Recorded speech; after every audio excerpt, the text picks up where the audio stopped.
Ja, testi Pelletier in shape mighty dish kizini initially. Billigana Bush's chin, keen the chini duck, Josh's che, Billigana Dashanolas. I fumble through the intro.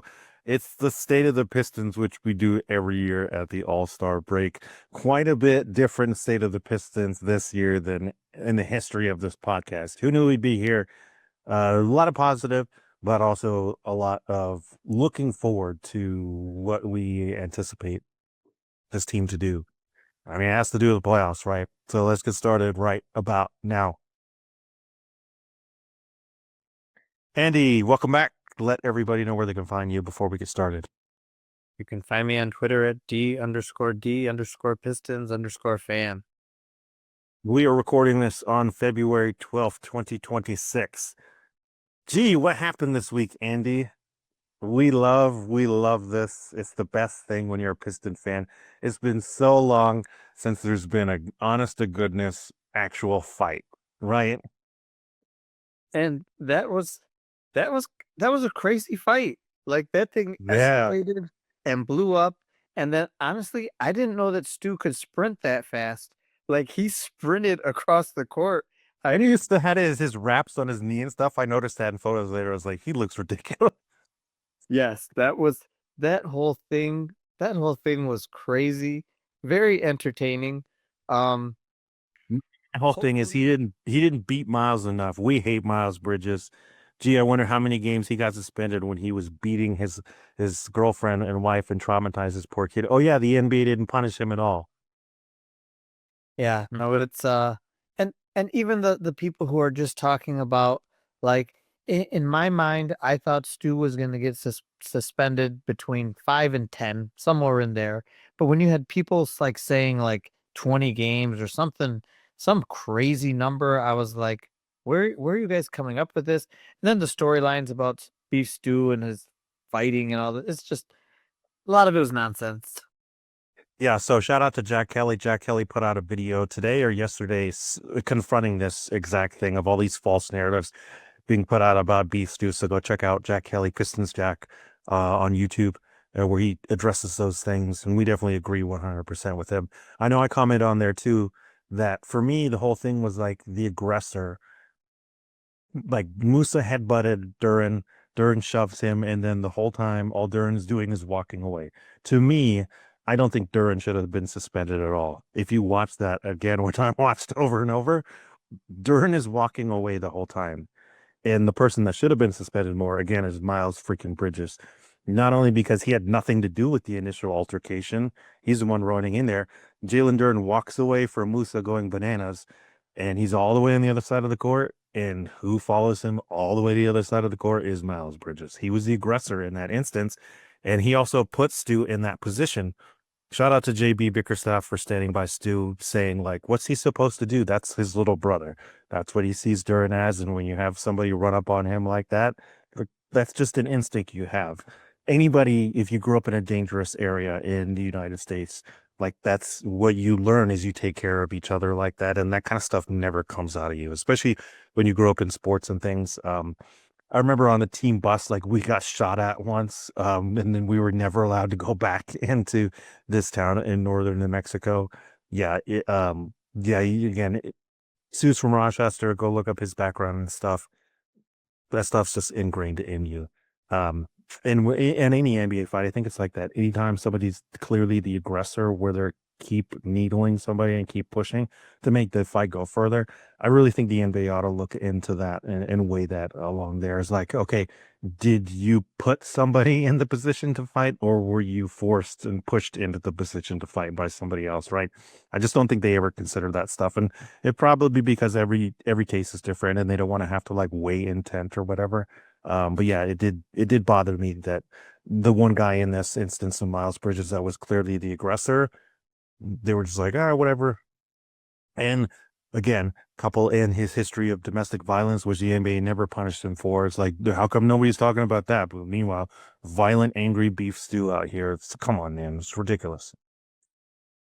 Yeah, and I see some people like making fun of Duran because he was after they say he started it, he was always moving back to your point the entire time, which is what you need to do so you don't get suspended and you don't get in trouble is you avoid, you keep moving back. And he did that. That's why the two games didn't make sense to me. I understand almost like the how they give two players like double technicals. It's just what they do. I figured he'd get one just because he was involved, but two games, I didn't agree with the 2 game suspension. But I also like the clip of Duncan Robinson where they show him kind of just being over this whole thing and just like walking away. And I know people are giving him a hard time for it, but to be honest, when you have that many people involved, you jumping in doesn't help the situation at all. I can totally see his point of view where he's just like, I'm just gonna wait over here till you guys figure this out. Are the people criticizing him like Lou Will and like Chandler Parks? Like, yeah, like you guys are gonna jump in. Like you had so many fights in the NBA to get out of here, man. And the smartest thing, if you don't know how to fight, don't jump in the fight. That's what anybody teaches you. I know you like have an extensive martial arts background. I'm boxed and stuff, and they're like, yeah, stay out of it. You always, any great trainer, any great sensei, they always say that the first thing you need to do is not be in the fight. Stay out of it. Even if you know your stuff, you don't want to get yourself in trouble there. So yeah. Boogie's the only one that I took like his take because Boogie's ready to fight anybody, and it's like, yeah, he knows what he's talking about. Everybody else, like, come on, get out of here, whatever, man.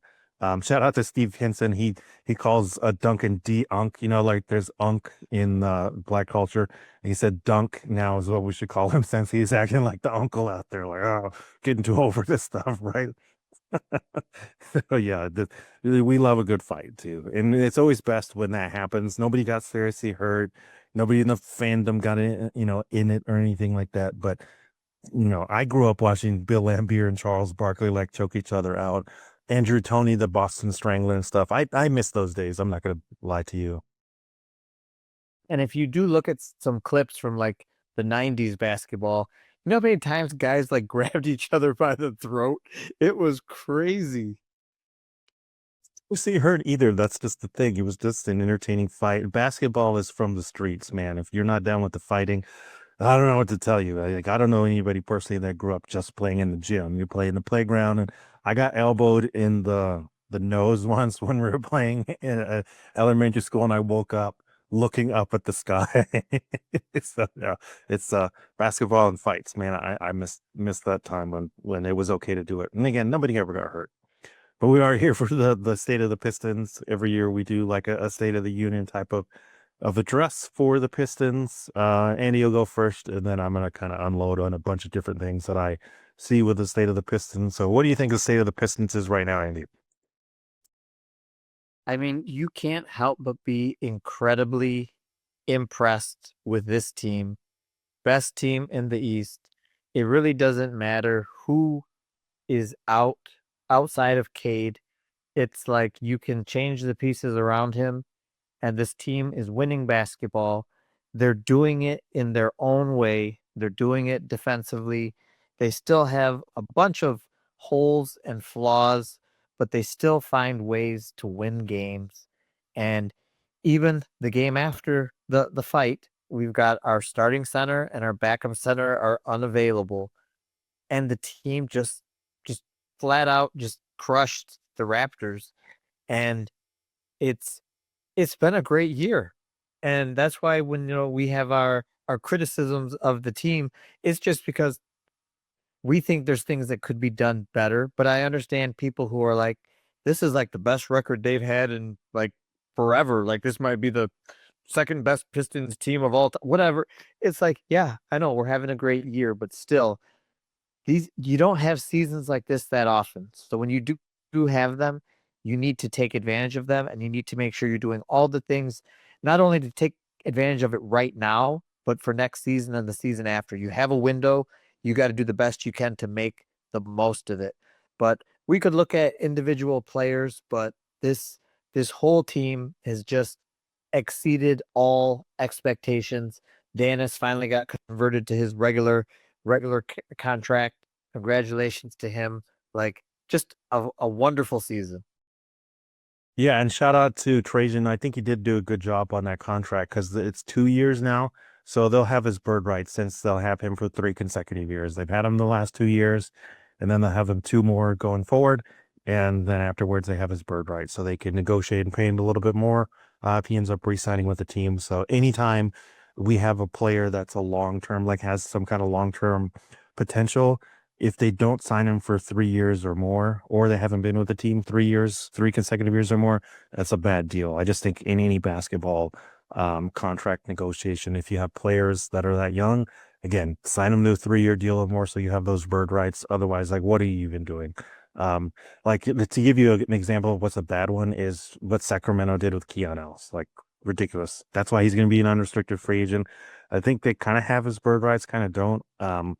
And now with Cleveland, I'm not sure how it ended up being since he got traded. So yeah, don't do it like that. And gee, what a shocker! Sacramento made some bad deals, right?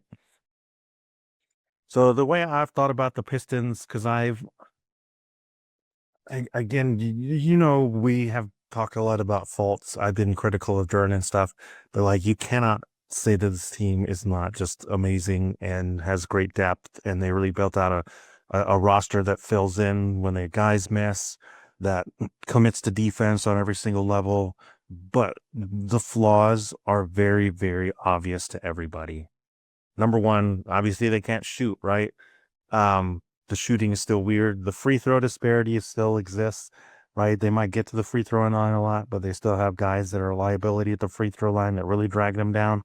Duran's free throw shooting got worse as the season gone on. So yeah, it's been these things, and even the lineups, like you've said, you stopped tracking the lineups. Shout out to Scott in the Slack chat. He said the same thing. Just like, I don't really know what JB's doing, and seems like there's no real role delegation. Anybody that tracks the lineups too, the disparity between the starting lineup and every other lineup is like the Grand Canyon. The starting lineup has so much possessions, and then the second most used lineup has Stu in it.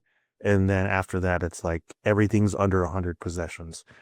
If you want to know what that means, there's 100 possessions in every basketball game. So normally every team has like 50 on each side. So the third most used lineup has like 2 games worth of action.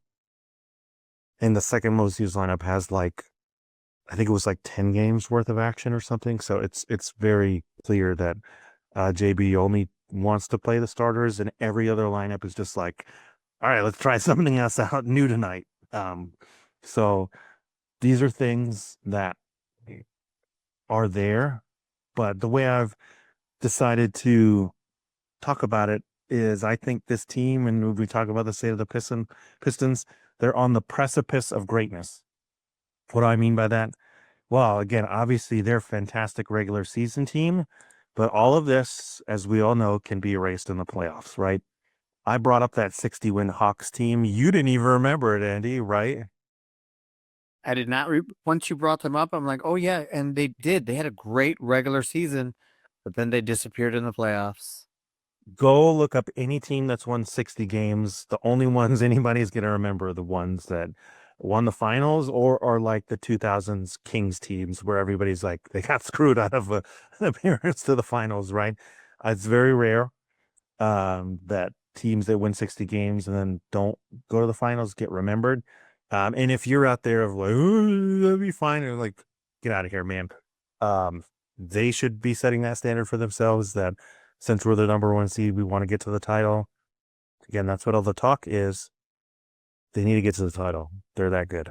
And that's the point of it. They're on the precipice of greatness. They're that good that they should be able to get to the finals, right? Especially in this depleted Eastern Conference.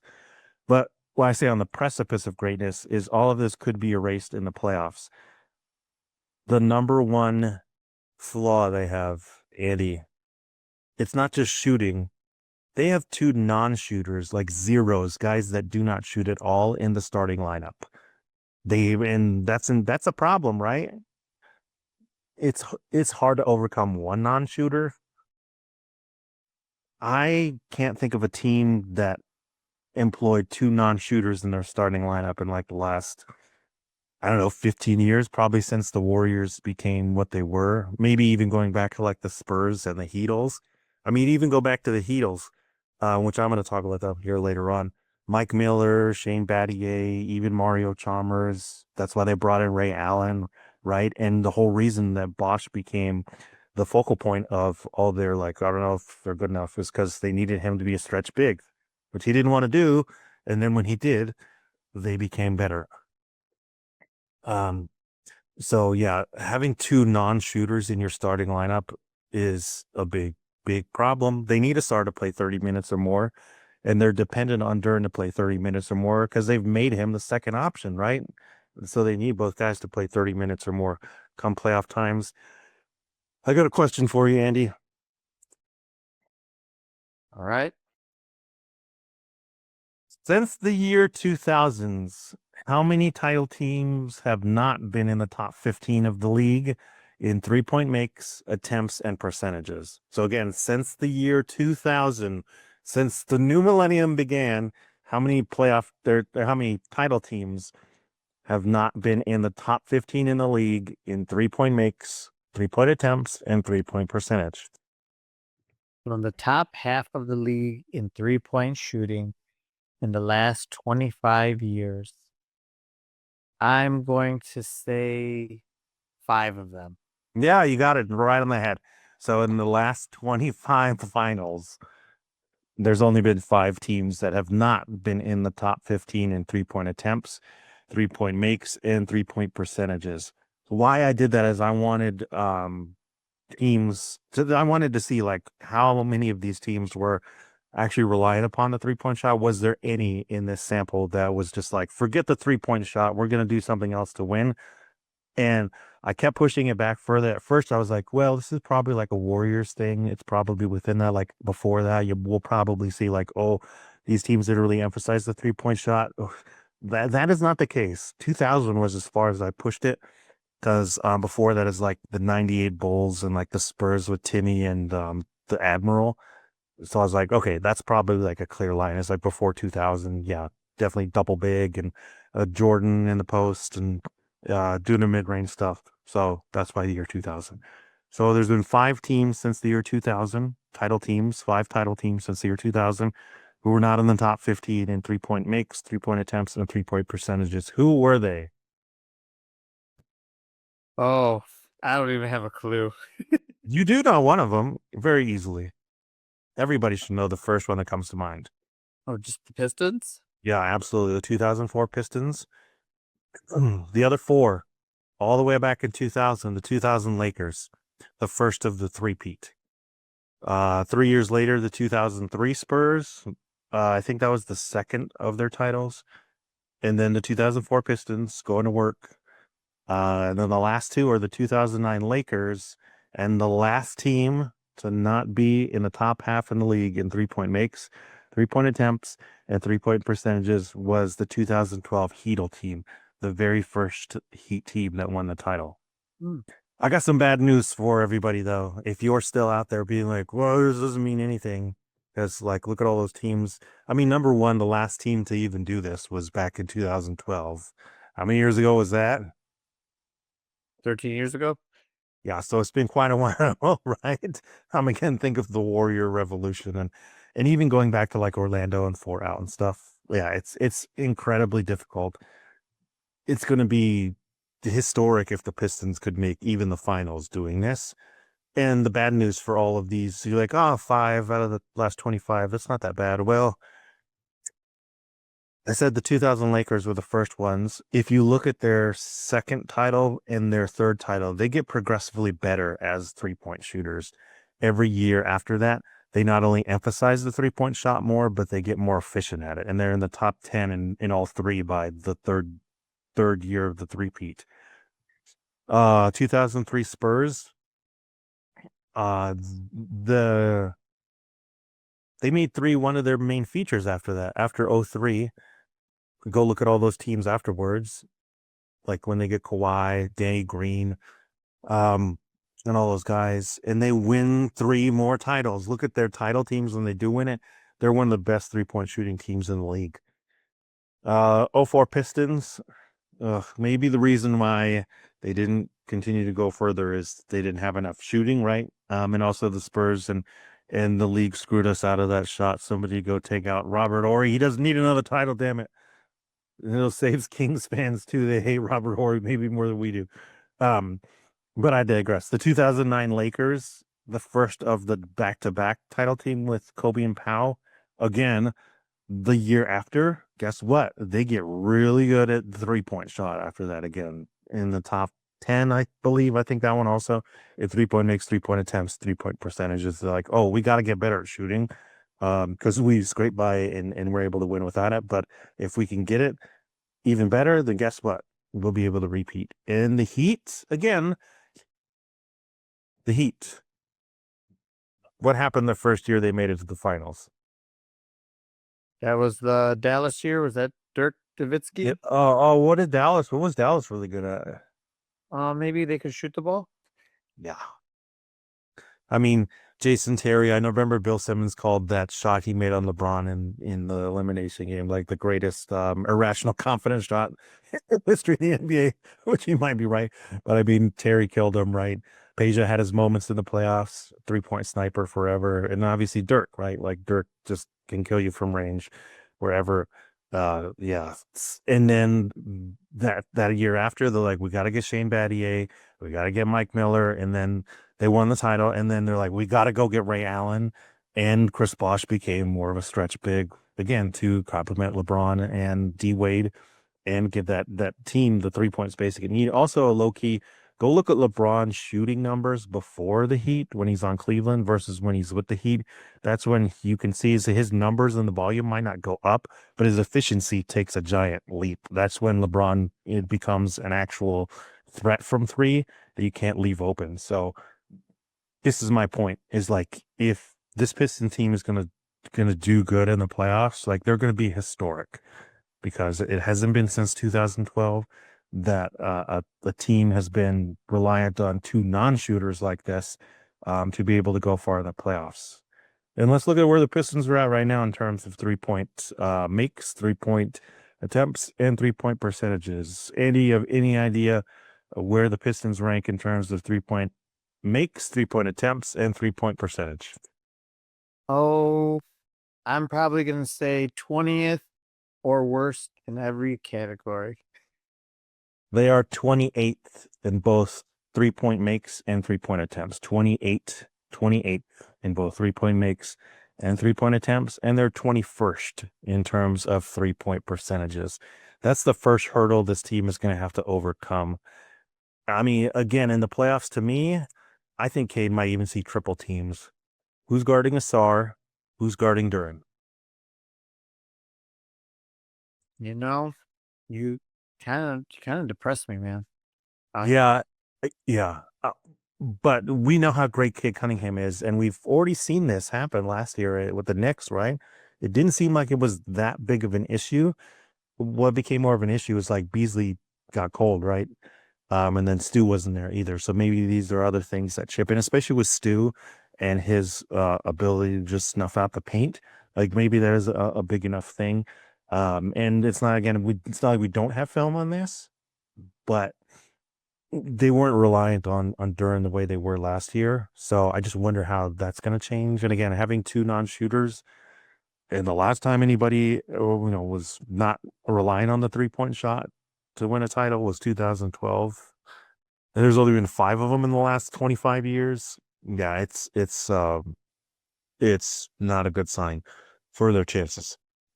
Well, I mean, before we started recording, I mentioned how like most sports leagues, it's a copycat league where whatever the champion does, everyone starts duplicating it, especially if the champion wins 2 in a row, then it's like everyone just feels like that's the way to play.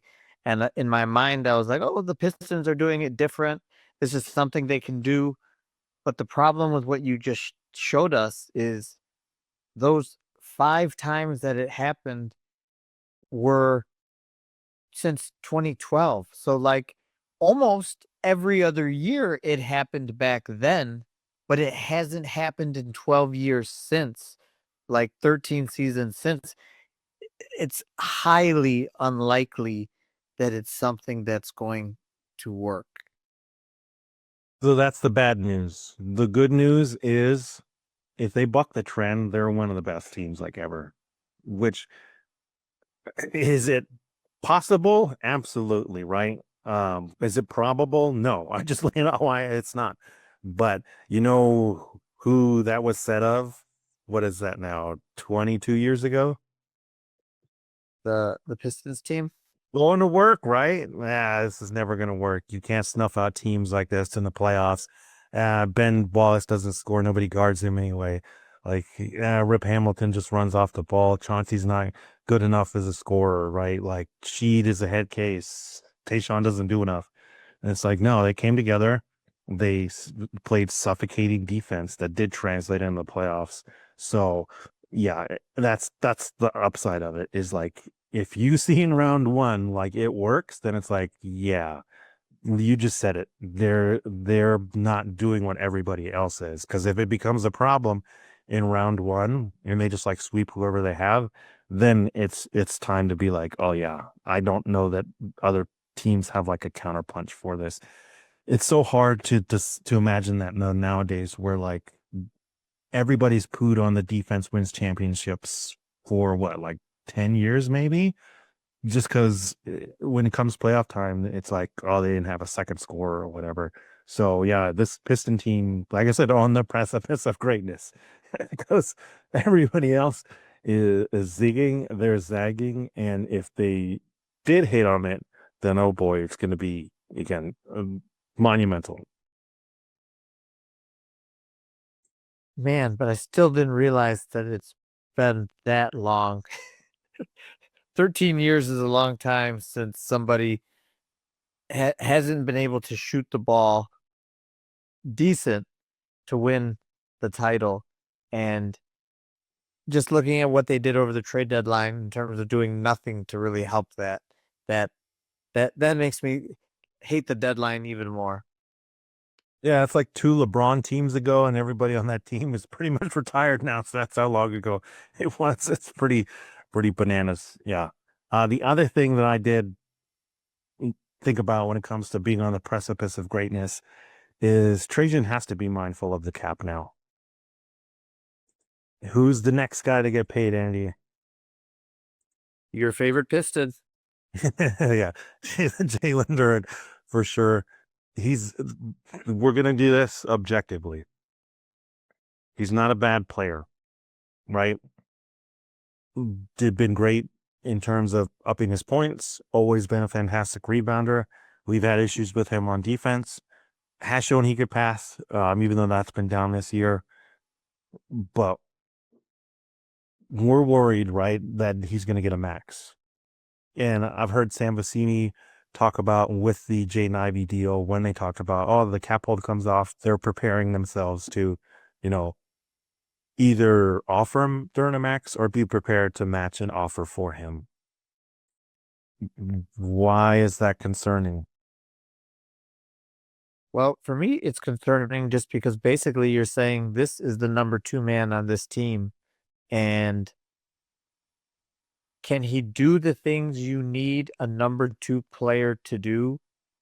I don't think so. And this isn't hate because it's his improvement. So Cade has been outstanding, but his improvement is probably one of the biggest reasons why this team is so much better.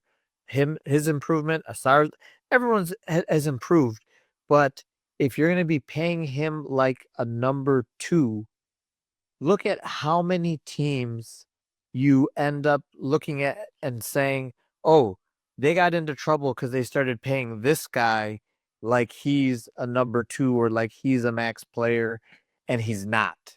That's that's like the blueprint for destroying your team as far as how far it's going to go and how long it's going to be successful is giving out that second guy a contract. Like look at Miami with Bam. Bam's got a very productive player, but then you have Tyler Hero, and all of a sudden it's like, oh, now we're stuck.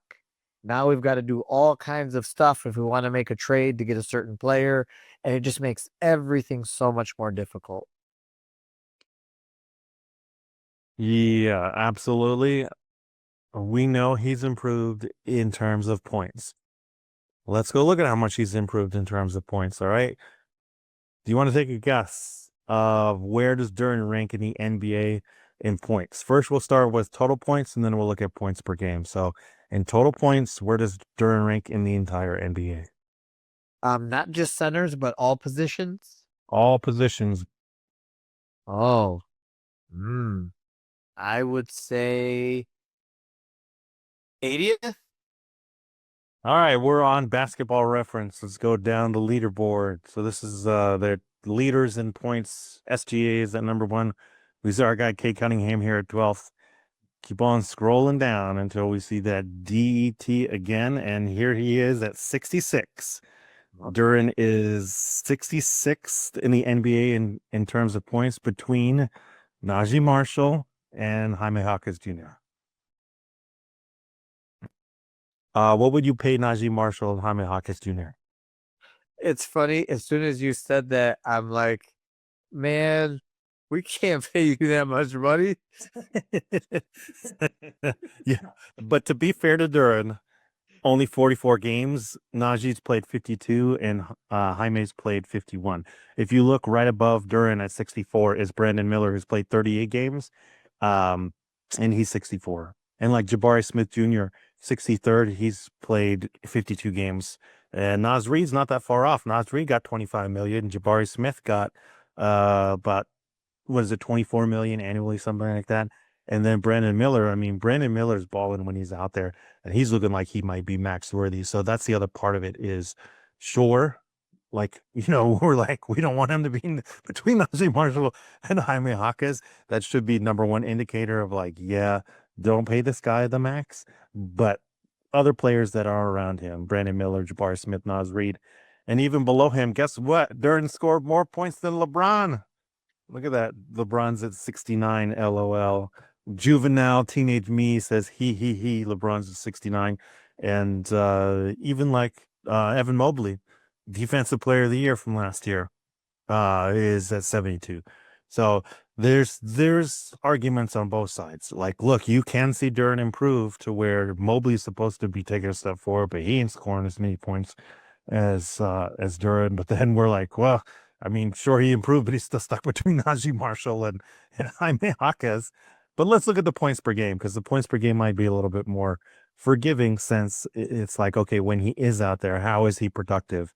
How productive is he in comparison to everybody else? Want to take a guess where Duren's going to rank in the entire NBA in terms of points per game?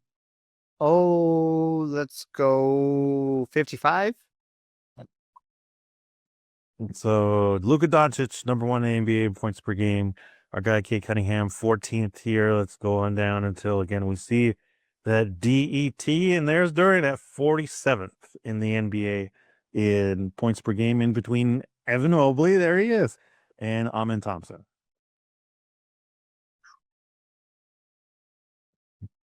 But how does that impact your like, oh, we should pay him, shouldn't pay him, what should we pay him? Well, I'm looking at some of those names around him, and some of them, they're putting up those points, but they are very good defensive players. Yeah. Chet, Amen, Evan, Bam. Yeah. Oh, yeah. Yeah, so in terms of points, we can see like he's in the range of being paid more than, because he wanted 30 million or more, right? And to be perfectly fair to him, when you look at the points range, even from the totals, you're like, yeah, I could see that. And when you get in the points per game of like, okay, when you are able to step out on the court, you're able to hang with Evan Mobley and Amen. You're above a Chet Holmgren. You're above like Derek White, Emmanuel Quickly, Vucevic, OG Anunoby, So it's like, okay, sure, maybe. But you said it before, center, right? Center position. That's really what it should come down to, is like, how does he rank when we look at him in terms of other centers? So how many centers do you think where do you think Duren ranks here in terms of, we'll start with the points per game since we're already here. Where do you think Duren ranks in terms of centers in points per game? Is he in like the top 10? Is he in the top 5? Excuse me. I would say he's like let's go number 10. All right, let's go back to the screen and see how many centers we got above our guy, Jalen Duren. So Jalen Duren's here at 47. Bam Adebayo is above him at 44. There's one. Jaren Jackson Jr. is at 37. That's two. Cat is at 34. That's three. Alperen Şengün is at 31. That's four. And then Victor Wembanyama is at 19. That's five. And then probably the last guy at seventh is Nikola Jokic at seventh. Like I said, so Duran is eighth in terms of points per game. When it comes to all the centers in the NBA.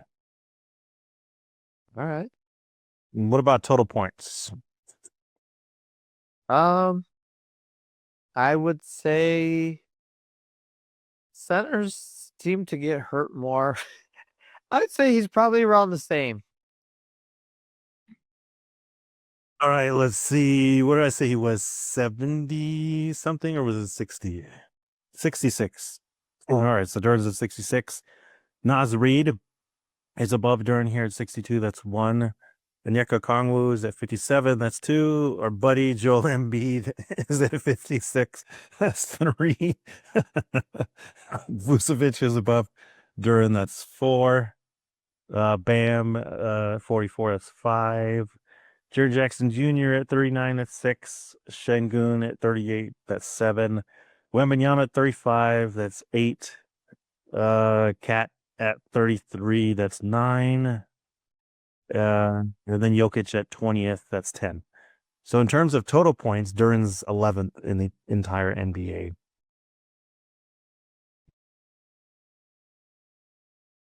Yeah, he does miss some games. Yeah, so I think somewhere between we just said seventh in points per game to 11. Like he's in that range in terms of a score as an NBA center.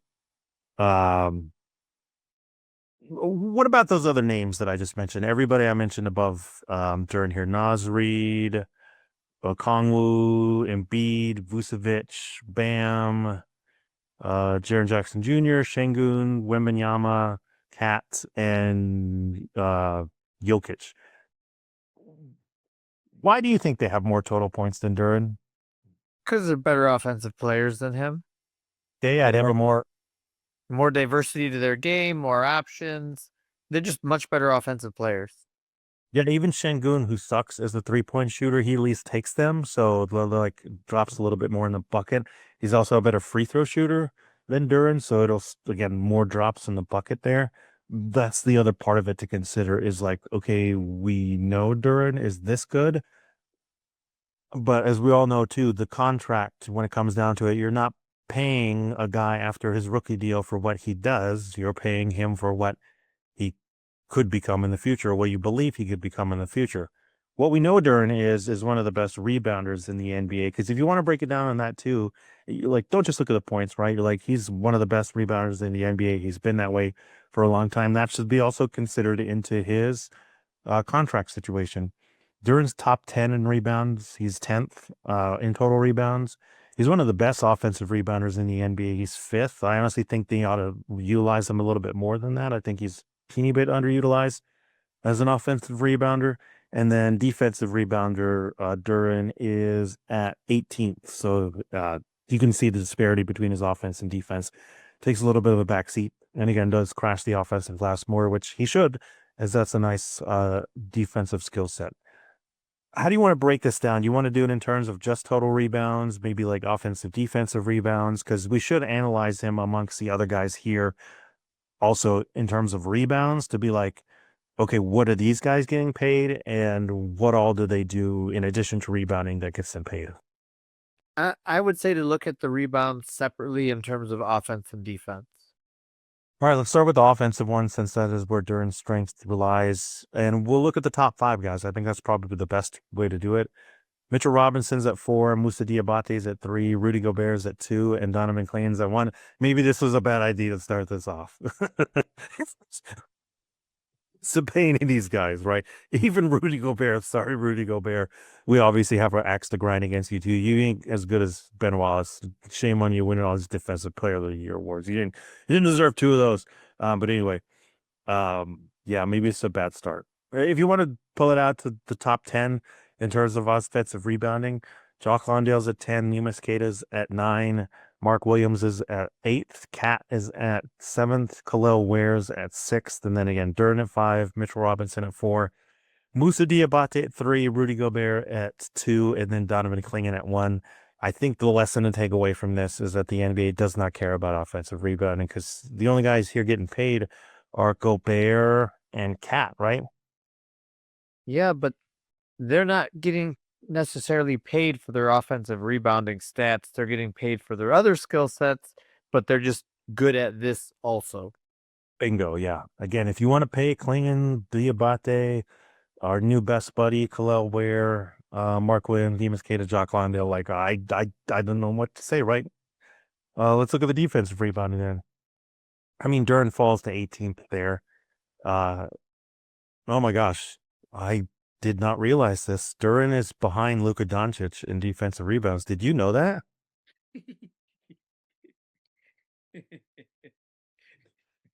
I didn't know Luka was that good of a rebounder, though, to be honest. I didn't know he was crashing the boards like that.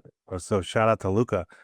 And you can't knock anybody for being behind Luka in anything. Luka's like the top 5 player in the world right now. I didn't realize Duren was this low in defensive rebounds. I think because we're looking at the totals. Let's go back to the per game one said because this might be unfair since he is missing a little bit more time. You got the suspension now. Let's look at the defensive ones. So defensive rebounds per game, Duren's 13th. But this is not that much better than.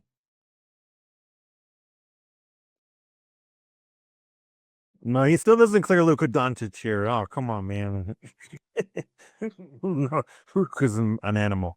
They got Luka working on the defensive glass out in LA now. Well, nobody else is working on defense there. Let's go to the totals, though. I think the totals, again, probably a good idea because when you look at other guys here in the total rebound, you see guys that are getting paid. And a lot of it is having to do with the rebounding skills. Cat's number 1 in the NBA in total rebounds. Then we got Rudy Gobert, Donovan Clingan, Jalen Johnson, Nikola Jokic, Khalil Ware, Bam Adebayo, Ivica Zubac, Nikola Vucevic, and then Jalen Duren. I think all those guys are getting paid with the exception of Donovan Clingan, right? Yeah. But again, put this back in context. Is Duren it's just like you can't really use the rebounding to determine if he's worth a big contract because again, you got to break down the entire player. When you look at the total rebound, you're like, yes, Duren does hang with the best of the best, but like he's not Cat. Cat shoots the ball, maybe again the best deep spacing big ever, consistent like 20-point per game score. Even this year when he's down, like he just does so much on offense. They're like, it's not a good comp there because Duren doesn't have that array on offense and skill set, right? Rudy, again, we hate him for stealing all these defensive player of the year awards, but he is a fantastic defender, right? And he's been a consistent 15-point per game scorer over multiple years. So there's that. Clingan is still coming off his rookie deal, yet to be determined. Jalen Johnson is freaking power forward, small forward, who was the reason why Atlanta kicked Trae Young out the door. Because I mean, this guy's like a walking double-double, close to a triple-double if his playmaking gets better at like 6'8", 6'9". Jokic, I mean, get out of here. Jokic is Jokic. Khalil Ware, still coming into his own, again, still on his rookie deal. Bam Adebayo, one of the guys that Rudy Gobert stole a few defensive player years from. I mean, another guy that like you just throw in there, and not only does he make your defense top 10, he also is the best playmaking big in the league, right? And started to stretch his game out, actually able to shoot threes and a little bit from the mid range and stuff like that. Ivica Zubac, probably a like close enough to Duren type of comp here because you're like doesn't space the floor, isn't like the Bam level of defender or Gobert level of defender, solid every year, reliable to score, but you don't ask him to do much. He's rim running big. And then Vucevic right in front of Duren, who again, vast array of skills. Can stretch the floor, can play down low in the post. Uh, like an okay playmaker. I wouldn't, even though his numbers are better than Duran's as a playmaker. I would give Duran the benefit of the doubt and be like, I'm pretty much in the same category, probably in the same category in terms of defense also. So what are your thoughts on looking at this with Duran in terms of like points, where he stands in line with all the rest of the centers, and his main skill is rebounding, right? I mean, it's weird to say that like we see all these improvements from him, but from what we talked about before the season started in the off season, it's like 25 million a year. Sure, let's do it. Let's get it done. But every 5 million above that you start to get a little bit more hesitant and a little bit more squeamish and a little bit more too much money, you know? Yeah, like how much do you want to pay for points and rebounds? Again, we are trying to be objective here. You ready to look at the blocks and the assists? Oh, I don't really want to see the blocks, but let's do it. Yeah, look away, all you people in love with Jalen Duran now. It's bad. Where do you think Duran's going to rank in terms of blocks in the NBA? Oh, probably 40? 61st. In between, hey, his buddy Nikola Vucevic. So again, and if you want to see how close they are in terms of defenders, they both have 34 blocks, 60 and 61st in the NBA. And our other buddy Joel Embiid, hey, there he is, also with 34 blocks. You want to know what the bigger problem is with this? What's the bigger problem? Duran's fourth on his own team in blocks. Let's go further up the line here. Oh, look, our buddy, our star, our number one person in our hearts and minds, Cade Cunningham, is 46th in the NBA with 39 blocks. Oh, look, right above him, Asar Thompson is 42nd in the NBA in total blocks with 41. And of course, our man among men, Beef Stew, is ninth in total blocks in the NBA with 82. He's fourth on his own team, man. Who are the next two Pistons after Duran? You really want to go down this route? I think the next two Pistons are Karras and Raw. No, not Ron. I forget who the other one. I think the other one might be guard. Here we go further down. Looking for the next DT. Paul Reed. I should have known. Paul Reed at 103rd. And then I think it might be Karras. Yep, but then Karras with so Duran had 34 blocks, Paul Reed has 25, and Karras has 23. Paul Reed has 25 blocks and he don't even play?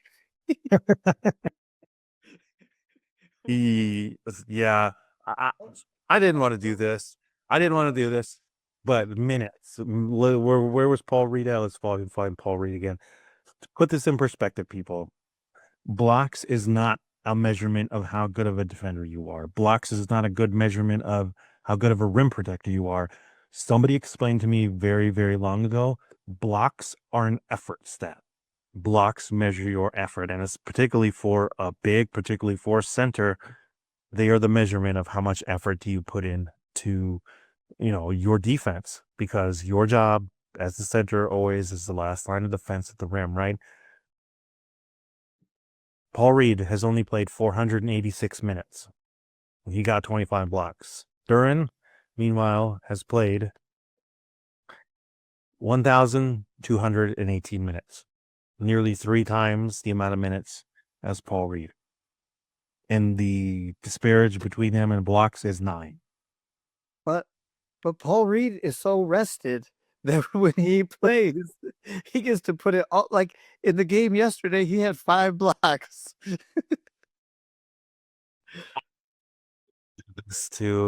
Let me find it. I think I remember it in my head, but I'll try and find it as I'm asking you. How many games does Duren have this season where he has a 0 blocks? Oh, it was way more than I wanted to admit. The Uh, Durans played 44 games. I'll say 20 of them. It's 22. Yeah, Half his games, he has no blocks. yeah. Let me find this just to double check.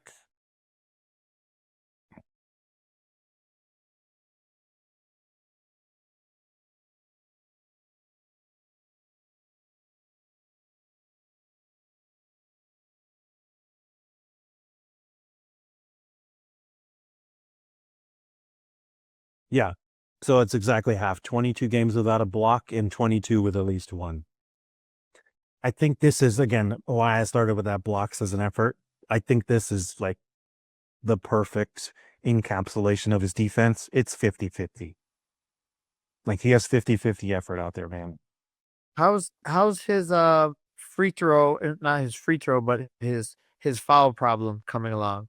Oh, he's been totally fine in terms of fouls. He has 125. I think Cade and Sar have more fouls than he does. I can give you that here in a minute. So yeah, Cade is like 16th in the entire NBA, 149, and then Asar has 139. And where's our buddy? Yeah, and then Duren's the next one with 125. So I Wow. mean, if you want to, you can't pick on him in fouls because if you do, then you got to pick on Cade and Asar. And I think we've said it all along. The refs hate us anyway. They're not giving us a good whistle, and they call some weird fouls on us. So yeah, I kind of threw the foul stuff out a long time ago at the beginning of the season, because I'm like, yeah, they clearly have a vendetta against us. It's just, it's not gonna end well. Meanwhile, Stu. Meanwhile, Stu, 11 games with 0 blocks. He has 20. Stu has 24 games with 2 or more blocks.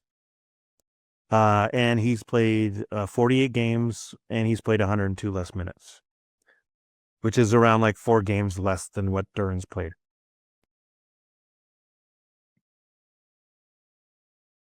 So sorry again, the blocks. Blame your guy Duren. Like, there's no excuse because of the suspension now in the past 5 games. How many blocks has Duren registered, Andy? In the past 5 games? Oh, let's go 3. 0.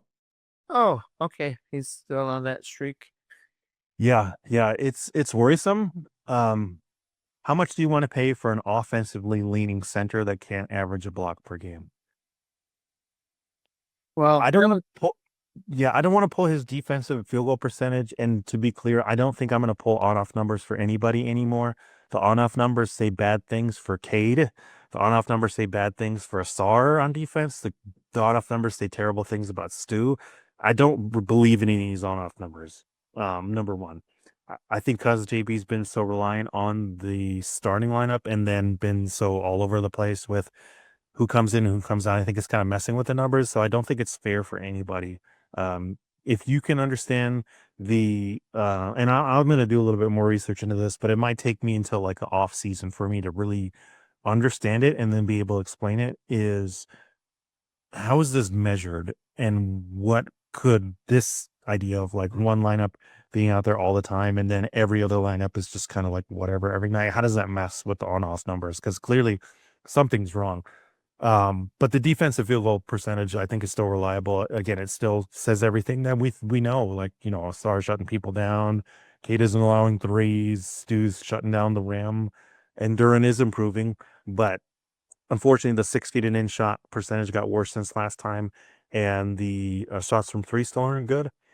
But again, I'll give him time until the end of the season. I really want to put it there, to give him again more of a sample up and down. But these past 5 games has really been like, bro, well, what's going on out there? Like, can't get one block in 5 games. I understand they all go through struggles, but it's still something that has plagued him since coming into the league is just his effort on defense. And they cannot be, they have to be mindful of what they're going to pay him due to that. Because sure, the points look good. Again, top 7 in points per game, but like he's 4th on his own team in blocks. all these other guys that are really good rebounders. Like nobody's really paying for that skill, and specifically for offensive rebounding. And all the other centers we laid out, like Jokic is Jokic, even Vucevic, who Duran's close to. It's like Vucevic can stretch the floor and do a bunch of other things on offense. And the other weird thing again is just the assists. I don't really want to pin it on Duran either because we've said it before. I think this is more like a coaching staff thing, right? Where they've been like, "Nah, we don't really want to make you a focal point of the playmaking. We don't want to turn you into Bam Adebayo. We kind of want you more to attack." Now, when it comes to when you get the ball in your hands, which you and I think, pretty wholeheartedly disagree with, right? Yeah, I mean, he has developed some drives to the basket, always going right. Eventually, the defenders will start Yeah. to sit on his right hand, but he has developed that. But even and this goes off on a tangent a little bit, but even at the end of the game, when JB went with Danis in the lineup instead of Asar because they were trapping Cade, I mean, if you're not going to give the ball to Asar in that role, you're not going to give the ball to Duran in that role as far as relieving the pressure from the traps. And those are things that they should have figured out by now. That if you have to put players on the bench because they haven't figured it out, I have a huge problem with that whole thing. And it's like the Isaiah Stewart 3-point shot. Like this was developing very well. It would seem like it was leading towards something. Duran's playmaking seemed to be a mismatch. It seemed to be something that he could do with Cade in the pick and roll and the short roll. And if you get a Duncan Robinson and another shooter, like even Tobias and Duncan, like kicking out to them on the short roll or kicking them back to Cade for, an open shot, that seems to be something. But 77 assists to 83 turnovers this year. It's maddening. It's maddening because it's like if you want to argue for, and like I said, I try to do this subjectively. And in this case, it's like, man, it would have been so easy to argue for him to be paid 25 to 30 million if he was a playmaker. Because right now, what all of this has shown is that yes, he's getting better as a scorer, but he's not stretching the floor. He's a rim running big. He doesn't have the array of skill set that other centers that score like him do. And then he doesn't have the playmaking to go along with it. And his blocks are just going down the drain. And his defense is still 50-50. Like, what do you want to pay this guy? This is why I say Trajan has to be mindful of the cap. If the whole point of unloading that 30 million of Ivy's cap hold is because you're like, oh, we either are going to offer Duran somewhere near the max, and we're talking like $40 million, people, or we're ready to match a max offer for Jalen Duran. That is irresponsible. Think of the Orlando Magic. They are maxed out. They paid Paulo the max. They paid Franz the max. They paid Suggs over 30 million per season. Now they're set up with Anthony Black, who looks fantastic, who they might have to pay like a max. They still have Jonathan Isaac on the books. They cannot do anything because they decided, like, we got this young core and we're just going to pay all of them. Like, that's the situation that Detroit could find itself in if they do end up paying Duran like this. And the last thing I want to say is when it comes to paying the rookies after their rookie deal is up, you're paying for who they could become. That's just the part to me that I can't answer. Nobody can answer. But I just keep thinking, like, what's the next step for Duran? Like, what can he do to put himself in 20-point per game range? What can he do to put himself in that Alperen Şengün, Bam Adebayo level? Because he's below that. I just don't know based off of what he does now and what the coaching staff, I don't even want to say develops with him because I don't even really know what they develop. Like, what's the next step that puts him uh, into being that consistent, like 20-point per game scorer? Because if you do want to pay him, like, that's what he has to be. So I will say this season, and I think I've mentioned it before, but his finishing around the rim on non-dunks is much better than what I remember. Because I remember, like, in his first couple of seasons, if it wasn't a dunk, there's a good chance he was going to miss it. that he just didn't seem to have very good touch.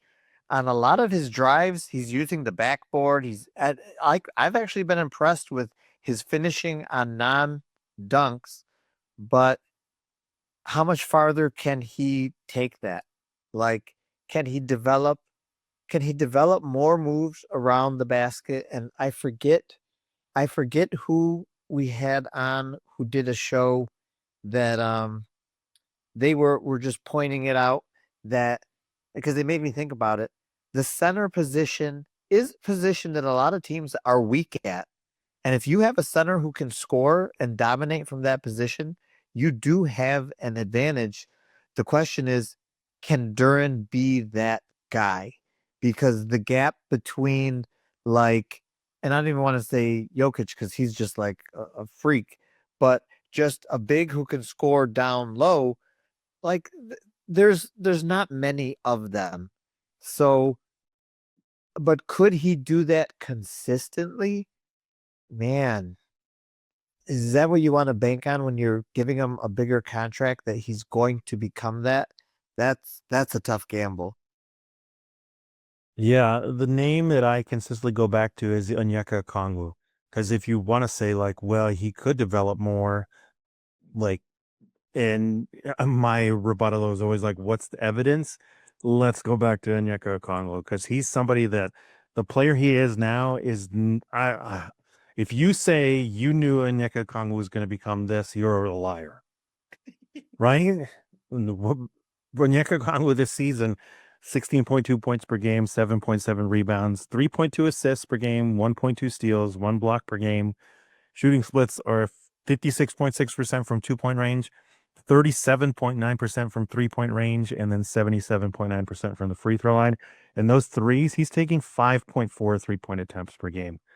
Uh, this is a guy that was supposed to be a rim running center who couldn't play power forward, who couldn't pass. I mean, he was just looked at as like a smaller Clint Capella. It's probably why the Hawks drafted him.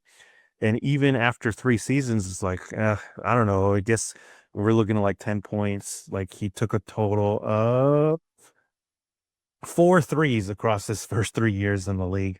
And right now he's on pace to have somewhere between like 400 and 500 3 point attempts this year. Even last year, he only took 148. But this is somebody who's been in the league now. What is this? 6 years? 1, 2, 3, 4, 5. Yes, this will be a 6 year in the NBA. And again, the track is even the playmaking too. The playmaking like that did not exist at all last year. It was kind of there, and now all of a sudden, boom, it's here. I do think with Duran, like if you're going to bet on him, this is what you bet on. Is like maybe in year 5 or 6, right? Later on down the line is when the stuff comes out. But the problem with this too is like this is very believable.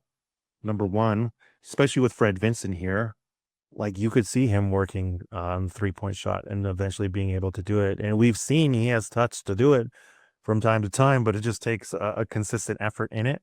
But with that consistent effort comes the struggles, right? The Hawks probably let Onyeka do this because they sucked anyway, and they were like, okay, I guess we go nowhere. Trey got hurt. We can allow him to do this, and it takes a program to be able to do this. And it may take some suffering from the Pistons to lose a couple more games or to do something weird. Or I don't want to necessarily bring up JB, but I just don't know if JB is the coach to do experimentation like this for a player to grow his game when he really hasn't done it before. And there's really been no evidence to do it before, right? Kudos to Onyeka Okongwu, kudos to the Hawks and Quinn Snyder and that coaching staff for not only saying, yes, we're going to do this, put in the hard work and the time to do it, and then for it to show up just like it is here. I think that's a glimmer of hope with Duran, but is that worth somewhere near max money to make that bet? Like you just said, it's so dicey. And then it doesn't even bring in the defensive side of it, right? All of this to say, it's clear Duran's in the top 10 in offensive bigs in the league. Like Ivica Zubac is probably offensively like where we put him at, right? Maybe even in Rudy Gobert, just offensively, right? Or they're okay, this is guys that are reliable, 15 to 18 points every night. That's worth paying. But for a team, the thing that's bothered me so much about Duran and drives me bananas, what is the identity of this Piston team? Everybody from top to bottom that screams it to the high heavens is defense, right? Duran's still not progressing on defense. When you're the fourth guy on your team in blocks and you're the center, like that's got to be a red flag, and that's got to be major pause to be like, we cannot pay him top money if we are building this team on defense. Because if we pay him like he's a second guy, like what does that end up ending doing to you in the long run? Man, again, you depressed me.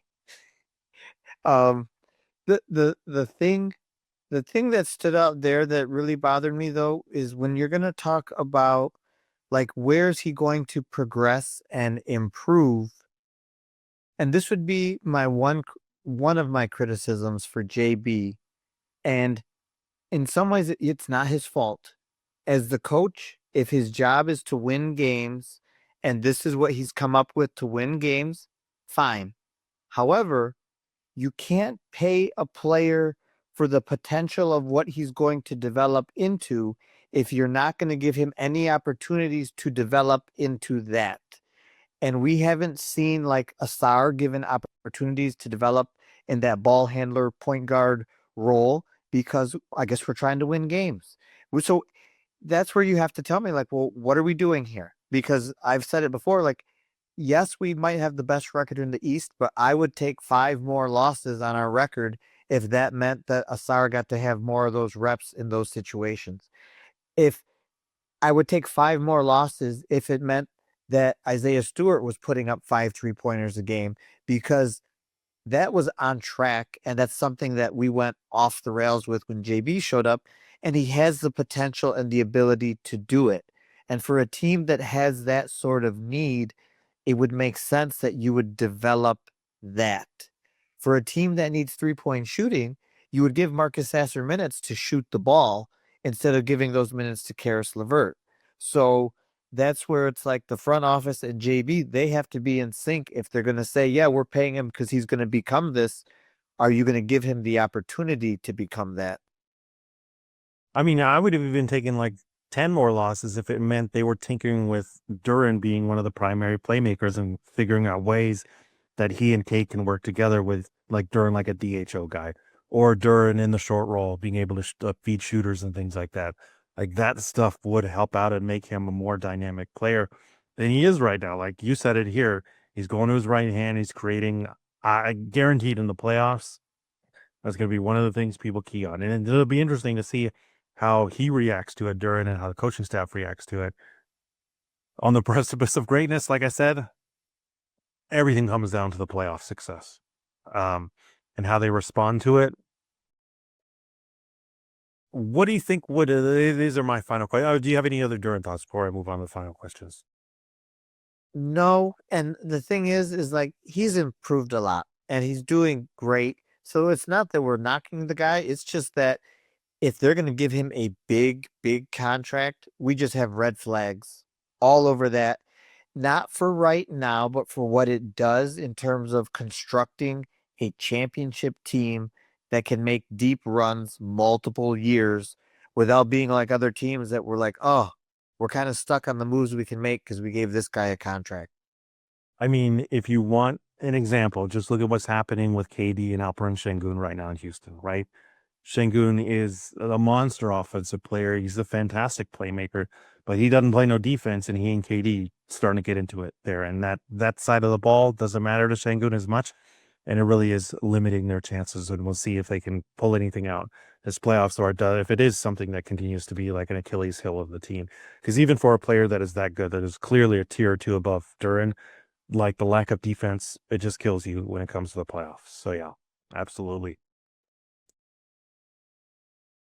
So the playoffs determine what's the next move on the precipice of greatness. What do you think signals you kind of gave away your answer? I think you think no matter what, they're going to run it back, right? Yes, I think. And so for me, that's why how they handled Jaden Ivey makes even less sense because I don't see how they become a cap space team where that cap hold becomes important to get rid of it. Because if you're going to become a cap space team and you're going to renounce the rights to Duncan Robinson and B-Ball Paul and like all these great deals that you have, you're not doing that. So if you're not doing that, you're going to be an over the cap team. So unless they think there's going to be some trade that they can use the cap space where it allows them to bring the player in, free agency is almost so I just don't see it as likely. So for me, it's like they're almost for certain running this thing back completely. And if that's the case, I would have much rather have kept Ivy instead of bringing in Herter. But even if you just look at like let's look at this possibility. What happens if Isaiah Stewart becomes the starting power forward and Tobias is on a cheaper deal as your backup four and you have B-Ball Paul as your backup five? Like you can do things different ways, but I just because of their success, I see them almost undoubtedly running this whole thing back. Even if they flame out in round one. Even if they flame out in round one, I see them running this whole thing back, except for probably the addition that they should have made at this trade deadline. They'll probably make one addition in the off season, and then they'll be like, we're going to just run it all back. This one addition is going to make the difference and make things different. But you could have made that one addition now. And if you flamed out in the playoffs, you know that's not good enough. And you don't need a whole season to figure that out. Remember Memphis, remember Orlando is all I will say. I think they need to take those lessons from those teams. Like from the Memphis side, it's like vibes only get you so far, man, and that already got blown up anyway. The internet's favorite team, draft Twitter's favorite team. Every year the Grizzlies draft the Cedric Howard, analytics darling, blah blah blah. Oh, I told you Zach Keedy would work out well. Oh, see Cam Spencer is there. Yeah, Gigi Jackson. It's like sure, yeah, all those are correct decisions. And again, they were a fun team. Seemed like they were all coming together. They never had any playoff success. And then Orlando, again, a nice young team. What was it like 2 years ago? Everybody's like, oh, they're on the come up. They're going to give Boston a hard time. And now we're here where we are, where everybody's like, well, maybe Paul is a fake number one. I don't know. Maybe Franz is better. Like, I don't know if they should have paid Suggs. What are they going to do with Anthony Black? Like, you will find yourself in that position very soon. And again, we don't know what's going to happen in the playoffs, but to me, I'm like, if you don't get the success that you think you deserve and you should, or not necessarily deserve, you don't get the success that you're aiming for, which should be to the finals, right? It should necessitate some kind of change. And to bring it back to like Duran and stuff, it should necessitate that maybe we don't, ship, not necessarily like ship him off or whatever, but it should determine, okay, again, we're in restricted free agency. If nobody's bidding against us, then we're not going to be paying you this giant amount of money because, like you said, can open up cap space and do a bunch of other things, right? And when you look at the center position, who is actually getting paid is like these guys that are dynamic on either both sides of the court or can do a bunch of different things on offense.